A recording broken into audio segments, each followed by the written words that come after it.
भ्रष्टाचार एक बीमारी है जो किसी को भी अपने गिरफ्त में ले सकती है।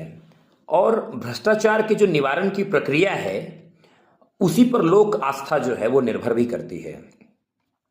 अब जैसे मान लीजिए कार्यपालिका के किसी भी व्यक्ति के ऊपर में जब कोई आरोप लगता है, जब कोई मसला आता है, मामला आता है, तो उस व्यक्ति को देखिएगा, वो जो कार्यपालिका का अंग है जिस व्यक्ति के ऊपर में आरोप लगा है, उस व्यक्ति को जैसे ही जमानत मिल जाती है, बेल मिल जाती है, सरकार पुनः उसे सेवा में बहाल कर देती है। सरकार जो है वो पुनः उसे अपने गोद में बैठा लेती है। और इसके विपरीत जब आप न्यायपालिका के क्षेत्र में देखेंगे तो जब भी कोई ऐसे न्यायिक व्यक्ति के ऊपर में, न्यायिक पद पे आसीन व्यक्ति के ऊपर में कोई भी आरोप लगती है तो आप देखते हैं कि उसे उसके न्यायिक कार्य से अलग कर दिया जाता है। ठीक है, उसे न्यायिक कार्य से अलग कर दिया जाता है और तब तक जब तक उस पर कोई पूर्ण कार्यवाही नहीं हो जाती है उसे अलग ही रखा जाता है। और यदि उसके ऊपर में आरोप सिद्ध हो जाता है तो उसकी जो न्यायिक सेवा है उससे उसको विमुक्त कर दिया जाता है, उसको पूर्ण रूप से समाप्त कर दिया जाता है। तो ये जो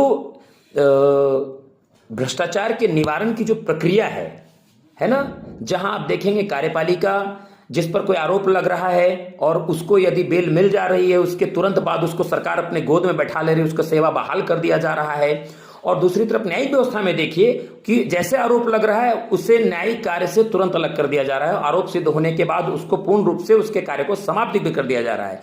तो ये जो लोक आस्था है ना, ये भ्रष्टाचार के निवारण की इसी पद्धति पर निर्भर कर रही है। और इसीलिए आज के दौर में भी लोगों को न्यायपालिका पर भरोसा है लेकिन कार्यपालिका के ऊपर एक रत्ती भर भरोसा नहीं है। आप देखिए झारखंड में अभी पूजा सिंघल का मामला बहुत आसान मसला आप देख सकते हैं।